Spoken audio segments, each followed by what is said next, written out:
People ask me all the time what the best money strategy is. I always disappoint them. They want one rule, won't answer, one formula they can carry into every season of life. I have never believed money works that way. The right strategy at $35,000 a year is not the right strategy at $75,000. The right strategy at $75,000 is not the right strategy at $100,000 or $200,000. The principles are stable. Spend less than you make. Avoid foolish debt. Save consistently. Invest patiently. But the mission changes as income changes. And if you fail to change the mission, you can work very hard and still make very little real progress. That is what I want people to understand. The problem is not usually that they have no advice. The problem is that they are applying the wrong advice to the wrong stage. I have lived on very little money. I have also made a great deal of money. And I can tell you from experience that money problems do not vanish automatically when income rises. They simply change shape at low income. The problem is fragility. At middle income, the problem is drift. At high income, the problem is self-deception. If you understand those three enemies, you understand far more about wealth building than most people ever will. Let me begin with the first stage. When a person is earning around $35,000, give or take, the mission is not optimization. The mission is breathing room. People in this stage often hear money advice from people who are already far past survival pressure. That can be dangerous. It is easy for comfortable people to underestimate what a lack of margin does to the mind. When income is low and fixed costs eat most of it, every surprise becomes disproportionate. A car repair is not an inconvenience. It is a threat. A medical bill is not an annoyance. It can be a destabilizer. One missed shift, one bad week, one extra prescription, and a person can find himself reaching for short-term debt just to keep life from collapsing. That is why I do not begin this stage with stock picking. I begin with oxygen. If you make about $35,000 a year, the first real financial objective is to create a little room to breathe. Save 5 to 10% of take-home pay if humanly possible and direct it toward a small emergency fund, roughly 1 to 2 months of essential expenses, or at least the first $1,000 if that is the more realistic first milestone. The exact number is less important than the function. This money is a shock absorber. It is what keeps the next ordinary emergency from becoming a full financial emergency. That role is priceless at this stage. People hear this and say it is impossible. Sometimes it feels that way. But impossible is often just a sign that nothing has yet been rearranged. At this stage, the cuts do matter. Not forever in some joyless way, but for now in a strategic way. Review the last 1 to 2 months of spending. Remove unused subscriptions. Negotiate bills. Cut discretionary spending temporarily. Ask creditors for hardship plans if necessary.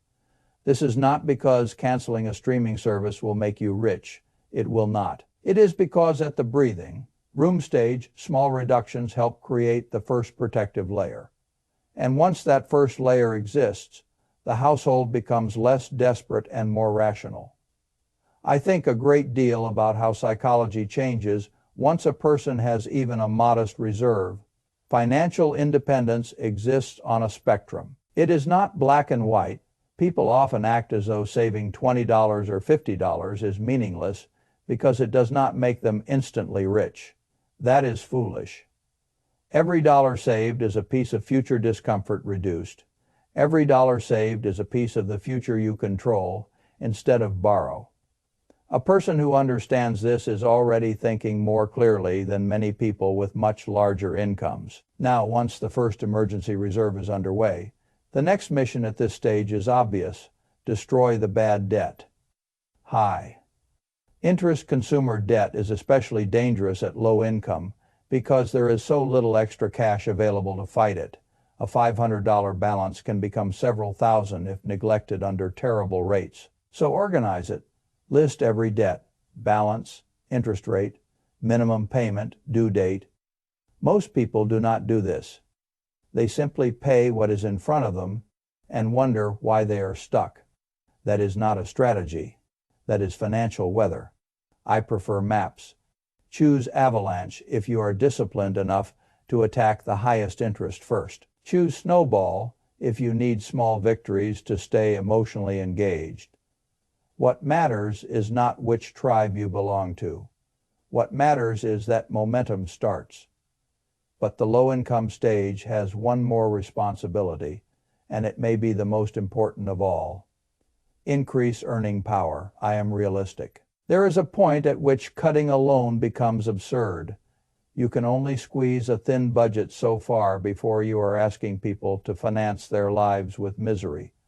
So if income is around $35,000 and the household is constantly tight, the biggest lever may not be one more spending cut. It may be a skill increase, a job move, a side income, a certificate, a better room, a new network, or some other deliberate upgrade in earning power. One of the strongest parts of the source material was the Jessica example, where she did not wait for her job to magically pay more. She moved herself into a room where more was possible. That is owner behavior. Income is not always. Sometimes the biggest financial breakthrough is realizing that. That brings us to the second stage, roughly $75,000. This is where the mission changes. At this level, a person often has some breathing room. Bills are paid, the debt may be moving in the right direction, some savings may exist. This is the stage where many people make one of two errors. They either relax and say, I am good now, or they keep living as though every dollar is still in triage and never build the systems that can turn decent income into real wealth. In my experience, $75,000 is one of the best places to create acceleration because this is where systems start mattering more than rescue. At this level, I want to use every structural advantage available. The first is employer match. People love to go hunting for mysterious investing tricks while free money is sitting quietly in the benefits package. If an employer matches retirement contributions up to some percentage, that is not a minor perk. That is compensation. It is often an immediate effective raise. Take it. Then, if tax-advantaged accounts like a Roth IRA or similar structures are available, use them. Tax strategy is not glamorous enough for YouTube thumbnails, but it matters enormously over decades. Tax drag compounds in the wrong direction just as surely as investment returns compound in the right direction. High net worth households do not merely have access to these structures, they actually use them year after year. That consistency is what creates extraordinary balances from ordinary contributions. This is also where automation becomes one of the most profitable decisions a person can ever make. I have never trusted willpower as a permanent financial strategy. It is too fragile. One month you travel, another month you get sick, another month work becomes chaotic, another month you simply do not feel like managing details. If saving and investing depend on you remembering to be perfect every payday, the system will eventually fail. That is why I love automation. Money should move before your mood has a chance to interfere. A portion should go into retirement accounts, a portion into short-term savings, a portion into other goals before it has time to dissolve into lifestyle. That is not just tidy, that is profitable. There is a deep psychological reason this works. When savings and investing are invisible, they stop feeling optional. They begin to feel like infrastructure. Infrastructure beats intention every time. This is also the stage where I want a person to stop asking what I call $3 questions and begin asking $30,000 questions. Should I switch to a cheaper streaming plan? Should I save a few dollars on groceries? Should I skip a coffee? These are not irrelevant if you are at the breathing room stage, but once you are stable, they can become distractions if they consume all your mental energy. The better questions are larger. How do I negotiate a $15,000 raise? Am I paying too much in fund fees? Should I increase my investment rate by 1% every year? What would another 10 years of consistency inside tax-advantaged accounts be worth? These questions are worth far more than most tiny optimizations. At this stage, Thinking small can become its own form of self-sabotage. By the time we reach 100,000 and above, the mission changes again. This is where people imagine everything should be easy. Sometimes it is not.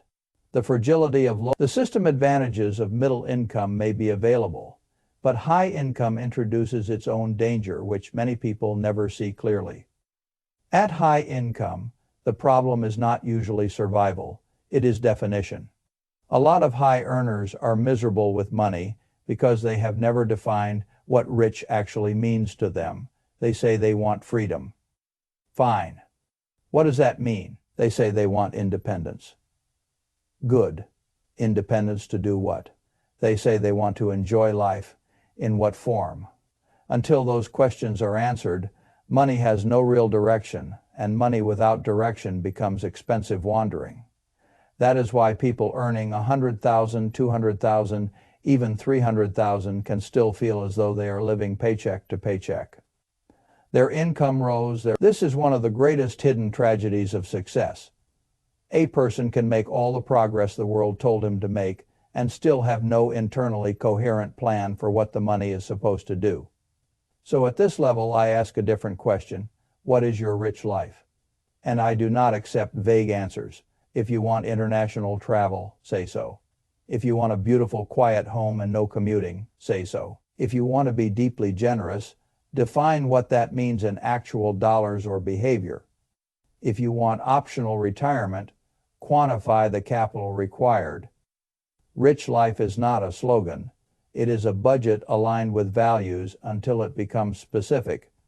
High income will leak into default cultural spending rather than intentional life design. This is also the stage where fees become dangerous in ways many people do not appreciate. 1% sounds harmless to people who think only in annual slices. But compounding works on fees too. A small-looking fee can quietly consume a shocking portion of long-term returns. This is why I am skeptical of the friendly advisor who takes a percentage forever, when a flat fee, project fee, or hourly fiduciary arrangement would do the job better. I do not object to advice. I object to permanent friction that quietly eats the future. High earners must respect friction. It can consume a remarkable amount of freedom without ever making a sound. The same numerical honesty belongs in housing. I have no religious view that all successful people must buy homes. That is a lazy cultural script. Not financial wisdom. At high income, especially, people often buy because it feels like the expected next move. But ownership has hidden costs. Taxes, maintenance, repairs, interest, illiquidity, down payment opportunity cost. Sometimes renting is not throwing money away. Sometimes it is purchasing flexibility and optionality while the difference is invested elsewhere. The key is not to inherit slogans from other people. The key is to run the numbers on your actual life. If you will stay put for a long time and the total economics work, buying may make sense. If you want mobility. If the rent versus buy spread is massive, or if your capital can do more elsewhere, renting can be the more strategic move.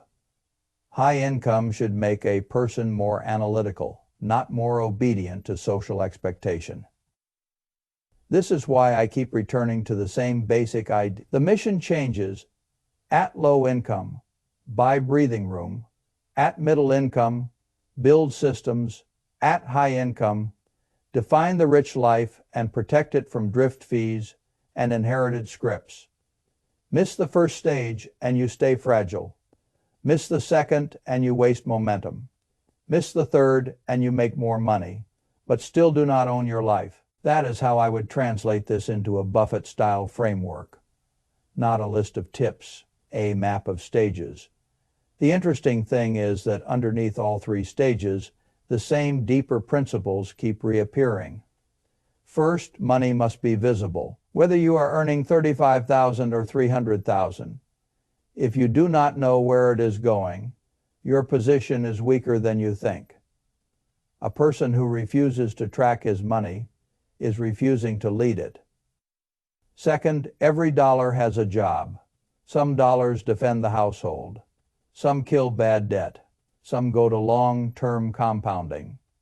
Some buy planned joy. But if no jobs are assigned, money will accept any random employer it can find.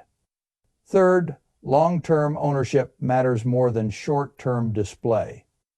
Wealth is not built by making huge amounts of money alone. It is built by keeping more of what you make and putting it to work. Fourth, expectations matter. If your idea of happiness requires more and more expensive forms of proof, then even high income may not feel like enough. If your expectations are sane, if your rich life is defined clearly, then money starts serving you instead of judging you. This is why I have never thought wealth was mainly about the paycheck. I think wealth is about what the paycheck becomes. AT 35,000, it should become oxygen. AT 75,000, it should become automation, tax efficiency, and compounding. AT 100,000 and above, it should become intentional living, low friction, and freedom, designed with numbers instead of fantasy. Most people do not need one universal rule. They need to know what season they are. And once they know that, the next step becomes much clearer. If you are in the first season, stop worrying about the perfect investment portfolio and buy yourself a little breathing room. If you are in the second season, stop admiring your salary and start engineering your systems.